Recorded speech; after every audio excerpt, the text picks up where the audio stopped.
Non mais t'as pas honte. Tu devrais avoir honte. Sérieusement là? T'as pas honte de toi là? Vraiment? Allez, on se lance dans un sujet qui n'est pas des moindres. Le sujet de la honte, de la haine de soi. Allez, on entre dans le dur. Bienvenue dans ce nouvel épisode de H2H, un humain. Ceci parle à des humains. Cela, bienvenue à toi. Comme chaque semaine, j'ai à cœur de partager avec des humains un certain nombre de modèles de pensée. Et puis surtout de grandir d'humain à humain. Donc bienvenue à toi si tu as soif de grandir, de comprendre, d'ouvrir, de pacifier, de renforcer, etc. etc. Aujourd'hui, on parle de la honte parce que la honte est probablement, avec la haine de soi, un des verrous les plus profonds qui limite notre vitalité, notre clarté, notre joie, notre paix.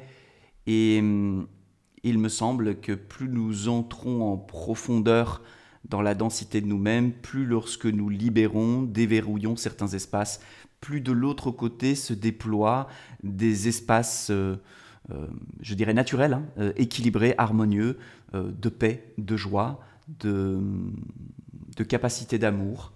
Alors bien sûr, évidemment, nous sommes des humains, donc par conséquent, c'est un work in progress, c'est un art plus qu'un abouti. Mais cette série de vidéos, elle existe aussi pour ça. Elle existe pour ceux et celles qui souhaitent cheminer un petit peu plus vers eux-mêmes, cheminer un petit peu plus vers l'absolu et cheminer un petit peu plus vers une vie à partir d'une lucidité sur soi et d'un amour pour la vérité. Et puis ensuite, il y a un certain nombre de choses à ajuster dans nos quotidiens, il y a un certain nombre de choses à ajuster dans nos relations.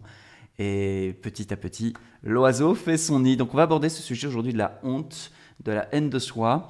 L'idée ici, c'est quoi ? C'est d'aller vraiment tourner le verrou pour libérer une vitalité qui aujourd'hui est tapie au creux de nous. Et quand on manque de vitalité, quand cette vitalité est retenue prisonnière derrière des parois, derrière des murs de honte, ce qui se passe, c'est que cette vitalité ne nous permet pas de remplir les différents espaces de nous-mêmes. Ce qui veut dire que ça se traduit comment ? On va être moins au clair, on va être moins harmonieux, on va du coup être plus maladroit ou plus indélicat ou plus insensible, ou on n'aura pas les ressources nécessaires pour bâtir des relations qui nous font plaisir déjà et qui permettent d'être pour les autres une source positive dans leur vie, on va dire ça un peu simplement, mais comme ça. Il en va de même pour notre carrière professionnelle, pour nos projets, pour toutes les choses en fait qui requièrent notre attention, donc notre énergie. Plus on a d'énergie, plus on est capable de nourrir tous les espaces de nos vies, c'est-à-dire assumer ce qui est présent, être véritablement une bénédiction, parce que être une bénédiction pour l'autre, ce n'est pas juste vouloir du bien à l'autre, c'est pouvoir du bien à l'autre. Et pouvoir, c'est de l'énergie. Donc le but de cette vidéo, c'est de te proposer d'aller déverrouiller certains espaces pour que tu puisses regagner un peu de cette vitalité enfouie ou retenue prisonnière, tout du moins, par des murs de honte. Alors, quand on parle de la honte, quand on parle d'une forme de haine de soi, tout d'abord, il est important de comprendre que toute notre éducation nous a appris une chose assez simple, c'est à garder notre crasse à l'intérieur. Autrement dit, tu as le droit d'être con, d'être un salaud, d'être dégueulasse, d'être déséquilibré, mais il ne faut pas que ça se voit. Donc il y a déjà cette première injonction qui fait que on se demande tacitement, plus ou moins consciemment les uns aux autres, de dire « Oh, ta crasse, tu te la gardes ». Ce qui fait que chacun accumule et garde de la crasse à l'intérieur, qu'il essaye de processer tant bien que mal, qu'il essaye de vivre tant bien que mal. Là où c'est plus puissant, c'est qu'il y a une injonction plus sociétale à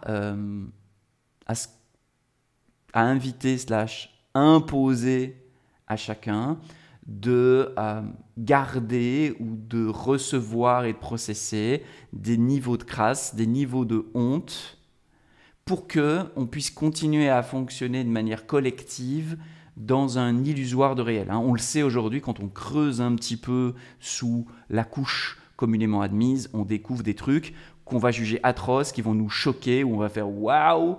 Et on le sait aujourd'hui, dans le monde dans lequel on vit, pour quelques personnes qui vivent peut-être comme toi, peut-être comme moi, avec de l'eau courante, de la nourriture, un toit, eh bien il y en a des millions d'autres qui vivent dans des niveaux de pauvreté, que ce soit physique, que ce soit intellectuel, que ce soit émotionnel, qui vivent dans des niveaux de pauvreté qui amènent des niveaux de souffrance qu'on souhaiterait à aucun être si on l'avait en face de nous et qu'on était un tout petit peu dans cette empathie naturelle, pas une sur-empathie, mais une empathie naturelle de dire juste, il y a un humain dedans, il y a un humain dedans ici et il y a un humain dedans en face. Et l'humain dedans en face n'a pas moins d'importance que l'humain dedans ici. Et lorsque l'on a cette vision-là, chaque humain dedans devient précieux et important. C'est un petit peu comme ça que je comprends cette parole que l'on a pu peut-être entendre pour ceux qui ont une éducation à peu près chrétienne, ce qui est mon cas, le fameux prochain, de prendre soin de son prochain, d'aimer son prochain. Son prochain, c'est un autre soi-même, et donc par conséquent, dans cette vision-là, dans cette conscience-là, dans cet état d'être-là, l'autre est un autre soi. Et donc il n'y a aucune raison de traiter l'autre mieux que soi-même, et il n'y a aucune raison de traiter l'autre moins bien que soi-même. C'est évidemment quelque chose qui est à vivre, mais tous les chemins spirituels tendent à mener vers cet état d'être-là, dans lequel l'autre, tout à coup, prend de l'importance, non pas dans un sacrifice de soi, on est d'accord, ça c'est pas bon, mais dans une reconnaissance pleine et entière qu'il y a un humain en face, il y a un humain dedans et que les deux sont absolument à prendre en considération. Donc pour revenir à cette notion de honte, il y a la honte qui nous appartient, cette honte... cette honte d'avoir à un moment donné peut-être pas écouté quelque chose qui nous est précieux, où on a trahi notre essence, cette honte d'avoir commis des actes qui, si les autres le savaient, me feraient automatiquement descendre dans leur regard, descendre dans l'échelle sociale et peut-être descendre dans le regard de ceux qui aujourd'hui me soutiennent. Donc ces choses-là, on les cache, on les planque, parce qu'on ne veut pas que les autres sachent ça, parce qu'on a peur que s'ils étaient au courant, eh bien on descendrait dans leur estime, on descendrait dans leur regard, ce qui nous fragiliserait collectivement. Souvenons-nous d'une chose, notre survie dépend des autres, et donc notre survie dépend du fait que les autres coopèrent à notre survie. Il faut comprendre ça en fait, pour pas se taper dessus individuellement, sans avoir aussi cette vision de oui mais ok, l'individu que je suis, il a internalisé, il a compris, il a appris que sa survie dépendait des autres et donc de la coopération des autres. Et nous voulons nous assurer de la coopération des autres et nous apprenons dans notre famille comment nous assurer de la coopération des autres. Donc automatiquement, suivant le milieu familial dans lequel on apprend des stratégies différentes pour s'assurer de la coopération des autres pour notre propre survie. C'est juste pour qu'on se rende compte que on ne peut pas être vertueux à un certain niveau tant qu'on est verrouillé dans l'obligation de la survie ou de la survie à tout prix. La survie un jour ou l'autre, je ferai peut-être une vidéo là-dessus un jour, est un sujet qu'il va falloir aller challenger, qu'il va falloir aller voir. Il va falloir aller voir si c'est la survie à tout prix ou bien si on est prêt à ne pas survivre parce qu'il y a des choses qu'on n'est pas d'accord de faire, même si ça nous coûte la vie. Donc la survie est un thème qui est très très intéressant, mais ce n'est pas le thème de cette vidéo, on va revenir à nos moutons. Ce qu'il faut comprendre, c'est que du coup, je vais cacher certaines choses parce que je ne veux pas descendre en dessous d'un certain seuil dans le regard de ceux qui me soutiennent, parce que s'ils décident de ne plus me soutenir, je meurs. Donc la honte est directement corrélée à l'instinct de survie. Je crois que c'est important de le nommer parce que quand on va toucher à des sujets comme ça, on pourrait les prendre à la légère. On pourrait se dire, mais pourquoi est-ce que j'agis comme ça? Pourquoi est-ce que c'est débile, c'est pas rationnel, ça n'a pas de sens? Oui, sauf que dessous, il y a un enjeu de survie. Alors quand il y a des enjeux de survie, je pense qu'il est bon d'être doux avec soi-même, d'être compréhensif avec soi-même, déterminé, ferme, mais doux et compréhensif. Et qu'il est bon d'avoir cette même attitude vis-à-vis des autres, qu'il est bon de comprendre l'autre avec cette grille de lecture de « il y a un enjeu de survie pour lui ». il est simple de juger l'autre. Mais quand on comprend que lui, il est en proie avec un enjeu de survie, ben, on devient beaucoup plus justement compatissant parce qu'on peut se refléter à soi-même et se dire « Ok, quand ma survie est en jeu, qu'est-ce que je fais, qu'est-ce que je fais pas ?»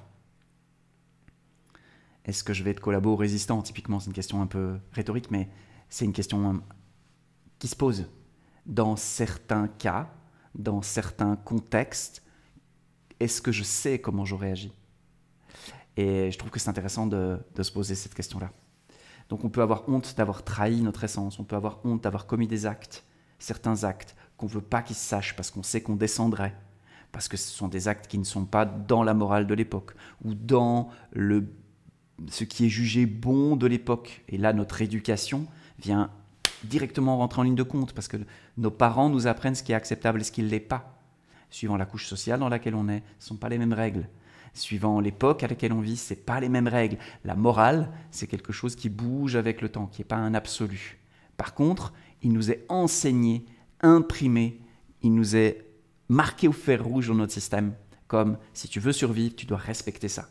Alors, on l'internalise et ça finit par devenir quelque chose d'extrêmement puissant, qui fait que lorsque l'on va commettre des actes qui vont, on le sait, si nos parents le savaient ou si notre collectif de référence le savait, on redescendrait dans l'échelle.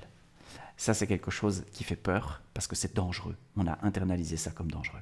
Donc, la honte, hop, je garde. Alors, les hontes, évidemment, elles peuvent être liées à l'argent, liées à la sexualité, qui sont vraiment les deux sujets extrêmement honteux pour l'humain, mais ils peuvent être liés aussi au travail, à la position sociale. Je peux avoir honte d'avoir un métier qui n'est peut-être pas le métier que mes parents voyaient pour moi. Je peux avoir des hontes de ne pas être capable de gérer telle ou telle situation, alors que, typiquement, je peux me sentir honteux si je suis psychologue de me voir à certains moments pas du tout gérer. Je peux être honteux si j'aide les gens, par exemple, à réaliser quelque chose et que moi, dans ma vie, je ne suis pas toujours au rendez-vous. Je peux développer des formes de honte dans ces endroits-là. Alors, je vais te partager d'ici la fin de cette vidéo, un petit process qui m'est venu en travaillant cette vidéo et que j'ai pu expérimenter les derniers jours et que j'ai ressenti comme étant extrêmement libérateur, extrêmement puissant, pour ouvrir ces espaces de honte. Donc, je te donnerai tout à l'heure un processus. Et si tu as envie de le tester, si tu as envie de le vivre et puis de me partager, peut-être en commentaire, quelques jours après, comment tu l'as vécu, comment c'est bien. Bienvenue à toi. Revenons à un autre mouton, qui est bien sûr, il y a les hontes individuelles que je viens de nommer, mais il y a aussi les hontes que le collectif nous impose de processer. Parce que on a tous en nous des petites, grandes, moyennes parts de honte d'appartenir à l'espèce humaine. Quand on voit des actes de cruauté, des actes d'insensibilité, de machiavélisme, de sadisme, de narcissisme et de tous les ismes, quand on voit des parties de l'humanité ou des individus effectuer ces actes-là, il y a une partie de nous qui va se sentir potentiellement honteuse d'appartenir à l'humanité. Et je pense que collectivement, l'humanité a un peu honte d'elle-même, parce qu'elle a un potentiel de fou, elle a des capacités de malade, et puis elle fait des choses qui sont juste effarantes, qui sont choquantes pour un espace de nous qui se souvient de l'essence, de l'origine, qui se souvient du bon, comme j'en parlais dans ma dernière vidéo, qui se souvient du bien, et qui du coup, à la lueur de ce souvenir, parfois, très souvent, très inconscient, très enfoui dans l'inconscient, ce souvenir du bien, eh bien automatiquement, quand on se voit faire ou quand on voit d'autres faire des choses qui sont vraiment très loin de cela, ça vient nous mettre dans un état de tension. Et la société, pour continuer à fonctionner et pas devenir folle et pas se révolutionner du jour au lendemain, parce qu'en réalité, quand on voit ce que l'humain fait partout sur la planète, au niveau géopolitique, au niveau familial, à plein de niveaux, quand on voit le niveau de violence, le niveau de cruauté, le niveau d'insensibilité, le niveau d'abus, etc., etc., etc., quand on lève un peu ces sujets-là, on se rend compte que l'humanité a des poubelles qui débordent. Et si elle devait regarder ça en face d'un seul coup, elle serait tellement choquée que peut-être qu'elle n'arriverait pas à gérer ce niveau-là. Alors comme la conscience humaine n'est pas capable de regarder avec lucidité les choses telles qu'elles sont, eh bien, un phénomène collectif va apparaître, c'est-à-dire que l'immense majorité des êtres vont être invités à refouler, c'est-à-dire à ne pas voir, à mettre en déni, plus ou moins conscient, la réalité d'où on en est au niveau de la conscience humaine, parce que c'est trop pour eux, et puis d'autres vont développer une forme de lucidité, une forme de conscience qui va leur proposer, voire même presque leur imposer, d'œuvrer, de se mettre en mouvement, de prendre la parole, ou d'agir localement, ou d'essayer d'inventer des choses, ou en tout cas ils vont être portés par quelque chose qui dit « je dois changer quelque chose là-dedans ». Et pour l'immense majorité d'entre nous, on va être entraîné à mettre en déni une certaine partie des choses inacceptables que fait l'humain tous les jours. Et on va comme être des stocks de honte collectif. Ce qui veut dire quoi? Ce qui veut dire qu'il y a une partie de l'humanité qui va être plombée et une toute petite partie de l'humanité qui va essayer de survivre à ça. Ce qui veut dire que du coup, il y a une partie de l'humanité qui souffre pour rien, une autre partie qui est dans une forme de déni, de nihilisme et de dépression d'elle-même. Et puis, il y a quelques personnes qui n'en peuvent plus et qui débordent et qui essayent de faire quelque chose, parfois maladroitement. J'en ai fait largement partie et j'essaie de moins en moins de faire partie de ceux qui le font maladroitement. Mais c'est sûr que agir, c'est toujours prendre le risque d'être maladroit, c'est toujours prendre le risque d'être indélicat. Et voilà, ceci est un humain. Donc, pourquoi je partage ça? C'est parce qu'il est possible que chez toi, chez moi, chez d'autres, il y ait des espaces de honte qui ne soient pas nos hontes personnelles, qui soient des espaces de petites parties de honte collective qui sont planquées les uns les autres et qui pourtant quand même encombrent notre système. Lorsque nous libérons cela, nous devenons plus à même, plus capables d'être lucides, d'être posés et du coup d'œuvrer d'une manière qui va être inverse, c'est-à-dire qu'au lieu de s'effondrer en nous-mêmes, sur nous-mêmes, dans certains espaces de nous, on va se mettre à être des espaces d'émergence d'une source, du bien, qui va déborder, dégouliner et venir nourrir notre entourage direct et peut-être bien plus large. L'idée ici, c'est quoi? L'idée ici, c'est de ne rien prendre personnellement. Les hontes qui sont à l'intérieur de moi, peut-être qu'elles parlent d'actes que j'ai commis, peut-être qu'elles parlent de choses dont je suis coupable, et je le mets vraiment entre guillemets parce qu'il faudra que je fasse une vidéo sur la culpabilité un de ces jours, mais dont on est coupable, ou en tout cas on peut se juger coupable de cela, ou juger l'autre coupable de cela, ce qui est la même démarche. Mais il y a aussi des choses qui ne nous appartiennent pas en propre, mais qui sont quand même là. Alors l'idée, c'est pas de savoir qu'est-ce qui m'appartient, qu'est-ce qui m'appartient pas, comment je le rends à l'autre, machin, truc. On va faire quelque chose de beaucoup plus simple. On va juste prendre acte que c'est là et on va juste faire l'acte qui est le plus libérateur, transformateur et positif pour nous-mêmes. Peu importe que cette honte se trouve ici à l'intérieur de moi du fait de l'acte d'une personne, du fait de l'acte de la société, du fait que j'appartienne au genre humain ou que sais-je encore, n'a pas d'importance. J'invite vraiment à ce que ça n'ait pas d'importance. Parce que sinon, je recrée un bourreau extérieur. Ça veut dire que je me prive de ma responsabilité. Et si je me prive de ma responsabilité, je n'ai pas de pouvoir sur la situation. Donc l'idée ici, c'est de se libérer et donc d'utiliser tout son pouvoir pour ouvrir et libérer sa structure et pouvoir simplement juste se sentir plus à l'aise dans l'espace, plus heureux, plus en paix et potentiellement porteur de fruits, de paix et de joie et d'amour, etc. Okay.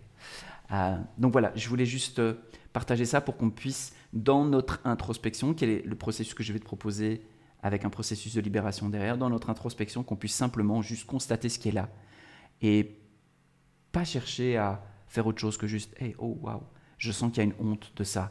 Je goûte qu'il y a une honte de ça. Je me sens honteux par rapport à telle personne de ça. Je me sens dans la honte d'avoir vécu ça. Je me sens dans la honte à un moment donné de m'être trouvé dans cette situation, etc., etc., etc., etc., etc., etc., etc. Toutes les hontes.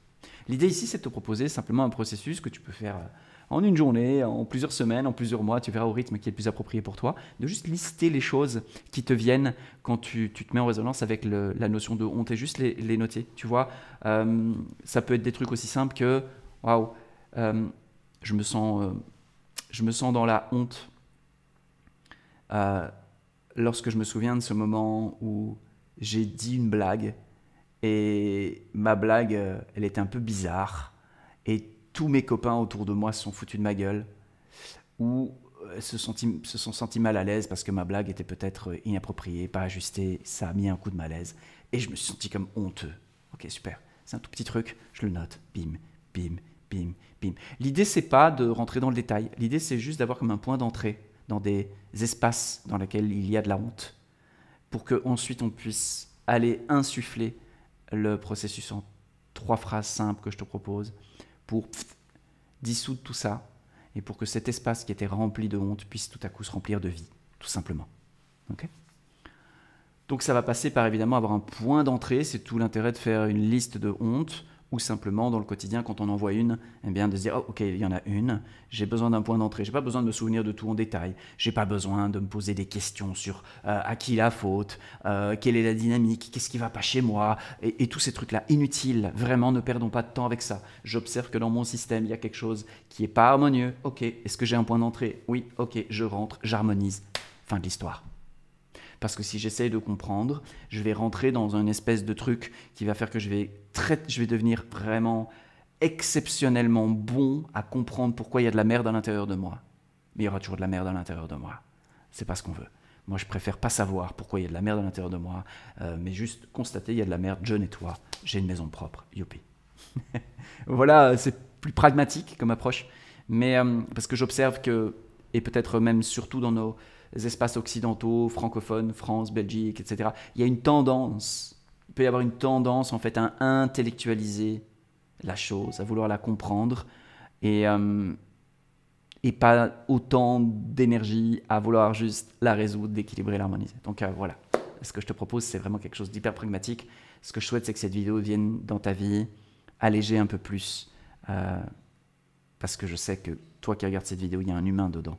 Et que cet humain, eh bien, ici aussi, il y a un humain dedans. Et que je pense que quand il y a cette reconnaissance-là, il peut y avoir comme une vraie fraternité, un amour en fait désintéressé. Mais pour ça, ça passe par la reconnaissance qu'il y a un humain dedans, et que les deux sont vraiment, vraiment importants. Alors voici le process qui est extrêmement simple. Il tient en 3 phrases, tu peux les noter si tu veux. Ces 3 phrases sont les suivantes. La première, c'est, on se souvient, j'ai un point d'entrée sur une honte, donc j'évoque la situation. Et la première chose, en regardant la bulle de la situation, ça va me faire vivre quelque chose. Je ne rentre pas dans la bulle, juste je l'évoque, elle est en face de moi. Et j'ai comme un lien avec. Je me souviens, pour dire plus simplement, je me souviens de ça, ok, ça me fait vivre quelque chose, très bien. La première phrase, c'est, cela a bien été, cela a été. Okay. Cela a été fait, cela a été vécu, cela a été. C'est juste de vraiment être très clair là-dessus. Cela a été. Cet acte-là a bien été posé. Ce que ça a fait vivre à l'autre a bien eu lieu. Ce que ça m'a fait vivre à moi a bien eu lieu. Les 3. Parce que quand un acte est posé entre 2 personnes, il y a 2 personnes qui vivent quelque chose. 2. Et ce n'est pas parce qu'il y en a une qui a posé un acte déséquilibré qui engendre un vécu déséquilibré d'un côté, que ça n'engendre pas aussi un vécu déséquilibré de l'autre côté. Si on est capable de voir ça, on va être beaucoup plus capable de sortir de « je cherche un coupable, je sacrifie le coupable », etc., etc., ce triangle de Karpman dans lequel on est enfermé et qui est un enfer. Donc, ça a été. C'est juste la reconnaissance des choses telles qu'elles sont. Ça a été, ce fait-là a été, cet acte-là a été posé. Ce qui a été vécu en moi a bien été vécu en moi. Ce qui a été vécu en l'autre a bien été vécu en l'autre. Je ne remets pas ça en question, je ne m'en défends pas. Non, j'ai posé cet acte, l'autre s'est effondré en larmes. Il a peut-être mis des années à s'en remettre. ça a bien été. Même si j'ai posé cet acte, l'autre en est mort, ça a bien été. Point, ça a été. Ça, c'est la première. Et respirer là-dedans. Juste déjà se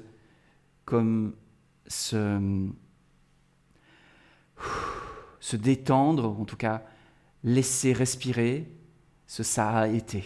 Parce que bien souvent, on passe en mode déni, on passe en mode justification, on passe en mode distance. Et si je crée de la distance, ben, la honte reste à l'intérieur de moi. Donc, j'ai un point d'accès avec une honte, ça a été. Alors évidemment, ça peut prendre quelques secondes, ça peut prendre beaucoup plus longtemps, suivant le type de souvenir qu'on va évoquer ou le type de relation qu'on va évoquer. Ça a été. Ça a été. Ça libère extrêmement parce que bien souvent, quand on commet un acte ou qu'un acte est commis sur nous, parce que nous entrons en déni de l'acte qu'on a posé ou de l'acte qui a été fait sur nous, en fait, ça coince, ça gèle, ça fige. Et donc juste remettre ça a été, ça va recréer une dynamique. Alors il y a des choses qui vont se vivre, on va respirer dedans. Et quand on sent que il y a quelque chose qui est un peu plus en paix, eh bien on va juste dire après, c'est terminé. Pour juste s'informer, informer notre système que c'est fini, c'est terminé. Ça a été, maintenant c'est terminé. Cet acte-là a eu lieu et on a vécu ce qu'on a vécu. Mais aujourd'hui, cet acte-là n'est plus présent. C'est terminé. Et là aussi, ça peut encore faire bouger des choses à l'intérieur de nous. On peut sentir que voilà, c'est terminé. Et on laisse vivre ce qui se vit. C'est terminé. Et quand on sent que c'est apaisé et que c'est comme un peu plus neutre ou complètement neutre à l'intérieur de nous, on pose le troisième jalon qui est « cela n'a jamais été ». Cela n'a jamais été. C'est une manière de rendre à l'absolu cette chose qui s'est expansée, qui a été, qui est terminée et qui peut donc mourir et repartir. Pour qu'il ne reste plus rien de cela en termes de résonance aujourd'hui. Parce que ce qui bloque nos systèmes, ce n'est pas que des choses nous arrivent ou non, ce qui bloque notre système, c'est que ça se fige à l'intérieur de nous et l'énergie est figée. Si ça a été, si c'est terminé, si cela n'a jamais été, c'est plus un sujet. On est libéré complètement de ce souvenir-là, de cette honte-là. Alors la honte, on peut l'avoir avec un souvenir précis, mais on peut l'avoir aussi vis-à-vis d'une personne, on se sent honteux vis-à-vis d'une personne. Parfois même, on ne sait pas pourquoi, mais c'est pas grave. Je place la personne en face de moi. Et je sens qu'il y a quelque chose d'honteux. Ça peut être d'un côté comme de l'autre.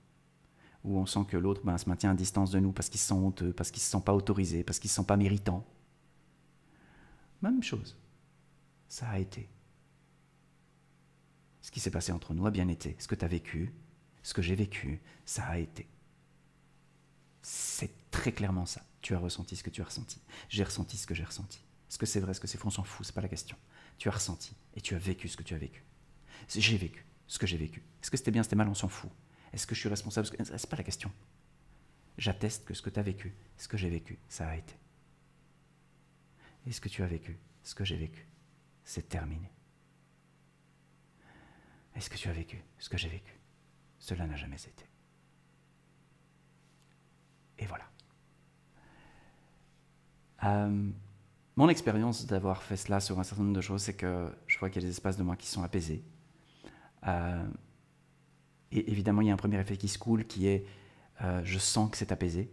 Le deuxième effet qui se coule, c'est d'ici quelques temps, je verrai que tiens, j'ai plus cette pensée-là, ou tiens, j'y pense plus à ça, ou tiens, quand je repense à ça, c'est cool. Et évidemment, le troisième effet qui se coule, c'est celui qui va profondément, progressivement, au rythme approprié, modifier mes pensées, mes habitudes de fonctionnement, mes comportements, et qui va faire de moi un nouvel être. Un être qui n'est plus manipulé dans l'ombre par de la honte, mais qui va se remplir un peu plus de vitalité, et donc s'équilibrer, s'harmoniser, devenir un peu moins con, devenir un peu moins blessant, devenir un peu moins abusant. Et encore une fois, soyons tranquilles, nous vivons sur une planète dans laquelle la religion qui nous a été enseignée à tous, c'est la religion de l'abus, c'est la religion de la maltraitance, c'est la religion de la violence, c'est la religion de l'égoïsme.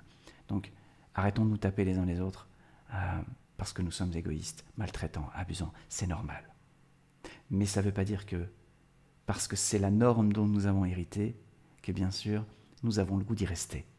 Non, moi je parle pour ceux qui disent « Ok, ça, c'est ok maintenant, on lève le niveau. » Chacun comme il peut, chacun où il est, en se gardant bien de se juger les uns les autres.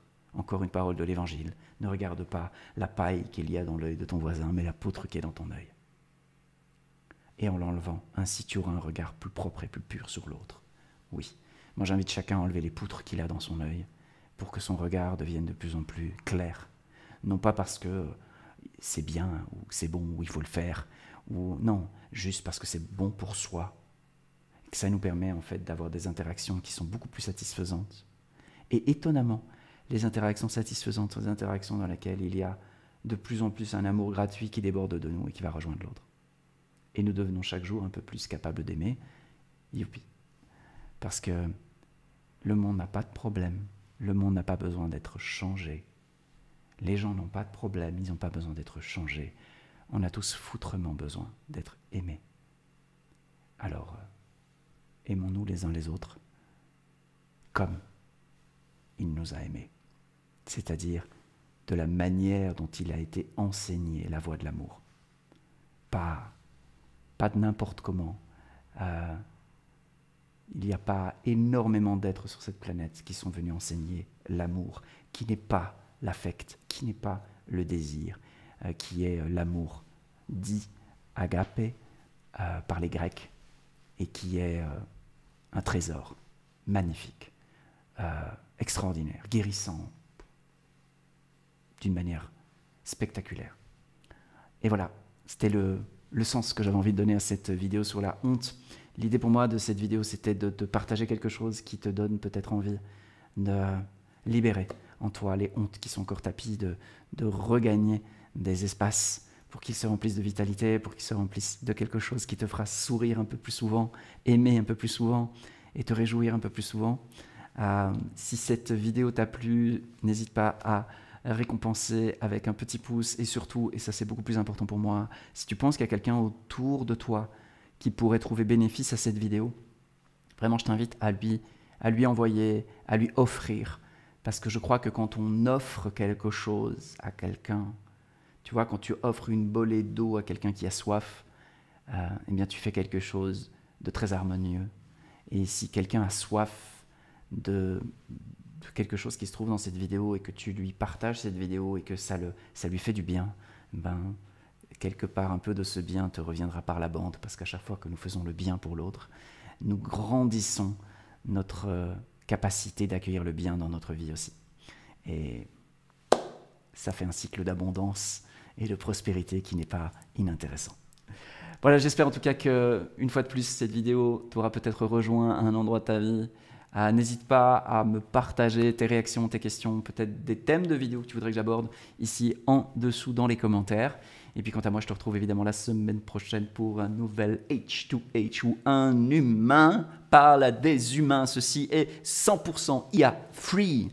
C'est le contenu bio par excellence. Allez, j'arrête mes bêtises. Je te dis à la semaine prochaine.